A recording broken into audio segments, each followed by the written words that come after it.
नमस्कार। प्रस्तुत है आज का चिंतन।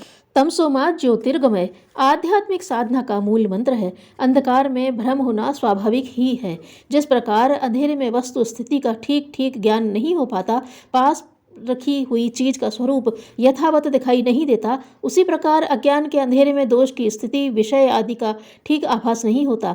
वस्तु स्थिति के ठीक ज्ञान के अभाव में कुछ का कुछ सूझने और होने लगता है। विचार और उससे प्रेरित कार्य के गलत हो जाने पर मनुष्य का विपत्ति, संकट अथवा भ्रम में पड़कर अपनी हानि कर लेना सहज स्वाभाविक है। आज के समाज में फैली हुई बुराइयों, पतनोन्मुखी प्रवृत्तियों का कारण यही है। यही वह वजह है जिसके कारण हम सभी सर्वनाशी गृह योग की चपेट में आ गए हैं। ज्ञान के अभाव में जनसाधारण भ्रांतिपूर्ण एवं निराधार बातों को उसी प्रकार सच मान लेता है जिस प्रकार हिरण मरु मरीचिका में जल का विश्वास कर लेता है और निरर्थक ही उसके पीछे दौड़ दौड़ कर जान तक गंवा देता है। अज्ञान का परिणाम बड़ा ही अनर्थकारी होता है। इसी वजह से समाज में अनेक विकृतियां फैल जाती हैं। स्वार्थी लोग किसी अन्य परंपरा को चलाकर जनता में यह भय उत्पन्न कर देते हैं कि यदि वे उक्त परंपरा अथवा प्रथा को नहीं मानेंगे तो उन्हें पाप लगेगा, जिसके फलस्वरूप उन्हें लोक में अनर्थ और परलोक में दुर्गति का भागीदार बनना पड़ेगा।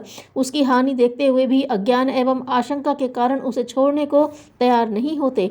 देखा यही जाता है कि मनुष्य आंखों देखी हानि अथवा संकट से उतना नहीं डरता जितना कि अनागत आशंका से।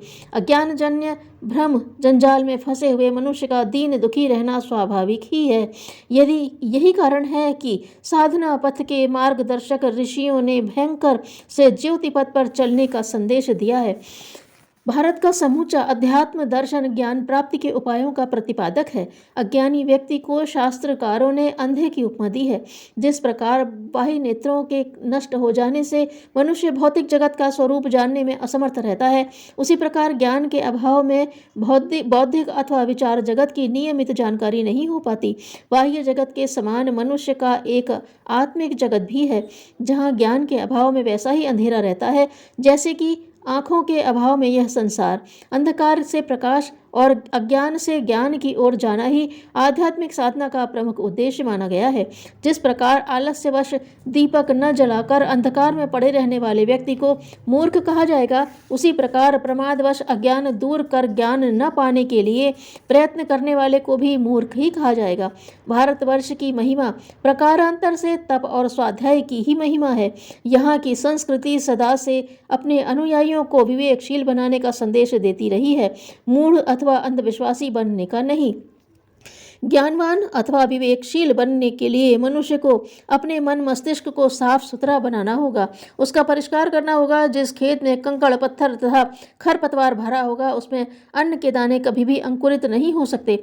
वे तभी अंकुरित होंगे जब खेत से झाड़ झंकाड़ और कूड़ा करकट साफ कर दाने बोए जाएंगे।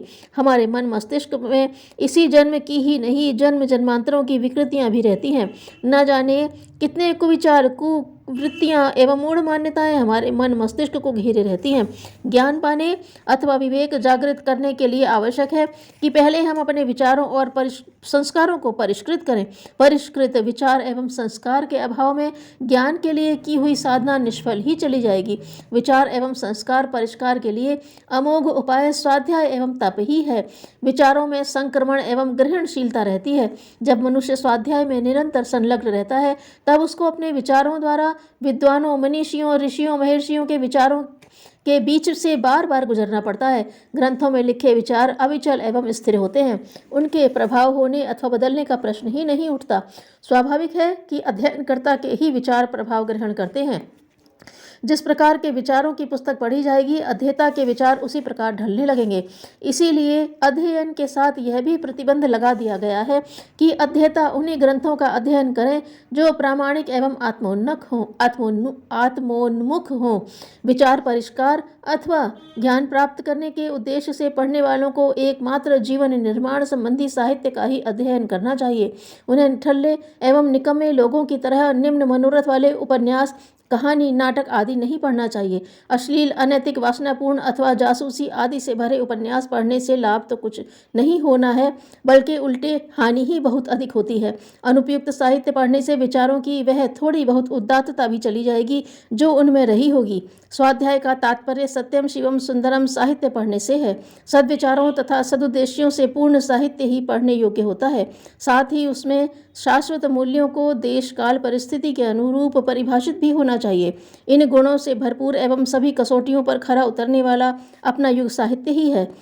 ध्यान रखना चाहिए कि स्वाध्याय के बिना विचार परिष्कार नहीं, विचार परिष्कार के बिना विवेक और विवेक के बिना ज्ञान नहीं। जहाँ ज्ञान नहीं वहाँ अंधकार होना स्वाभाविक है और अंधेरा जीवन में शारीरिक, मानसिक तथा आध्यात्मिक तीनों प्रकार के भयों को उत्पन्न करने वाला है। जबकि प्रधान एवं मूलभूत प्रयोजन इस गहन और जटिल अंधकार को दूर करना ही है। सर्वकालिक महामंत्र तमसो मां ज्योतिर्गमय ही है, जिसकी साधना तप एवं स्वाध्याय का मिला जुला सुयोग ही है। बुरी पुस्तकों का पढ़ना जहर पीने के समान है। धन्यवाद।